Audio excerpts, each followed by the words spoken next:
this is food for thought. 40 is the age of youth, and 50 is the youth of old age. Think about that. I thought it was 60.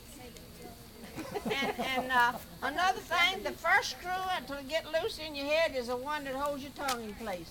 Amen. Well, you learned that early, didn't you? Yeah. I ain't gonna read that. I'm gonna read. Oh yeah, here's one. Ruth sent me some of these ditties. She knows about some of them. Some of them are not fit to talk about. Well, I left them at home. I mean, I didn't get them. A guy goes on vacation to the Holy Land with his wife and mother-in-law. Halfway through their trip, the mother-in-law dies. So the guy goes to the undertaker and explains that they can ship the body home, but it'll cost $5,000. Or they could bury her in the Holy Land for $150. Well, ship her home, said the son-in-law. Are you sure? Asked the undertaker. That's an awful big expense, and I can assure you we'd do a very nice burial. Look, said the son-in-law. 2,000 years ago, they buried a guy here, and 3 days later, he arose from the dead. I just can't take that chance.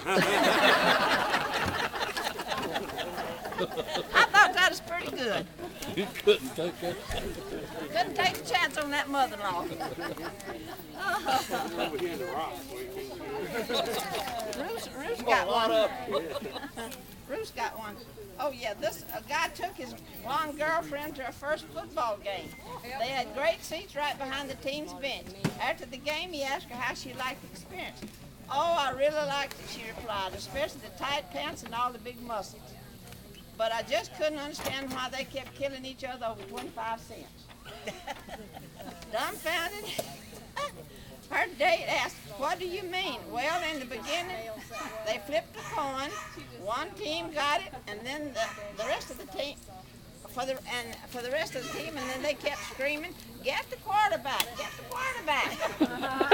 I like, well, hello, it's only 25 cents. I thought that's pretty good too.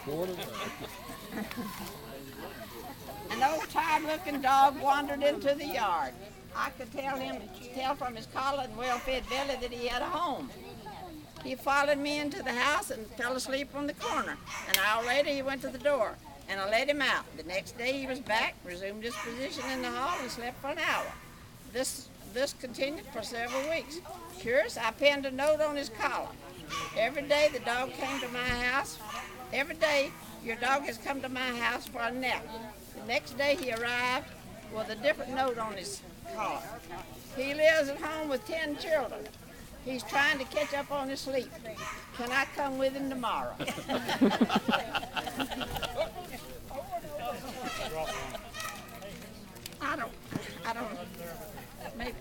I guess. Well, when our lawnmower broke and wouldn't run, my wife kept hinting to me that I should get it fixed. But somehow I always had something else to take care of. First the truck, the car, playing golf, the house, always something more important to me. Finally, she thought of a clever way to make a point.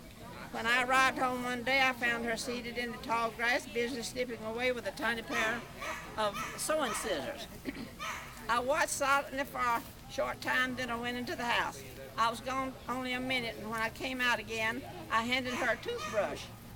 I said, when you finish cutting the grass, you might as well sweep the driveway. The doctor says I will walk again, but I'll always have a limp.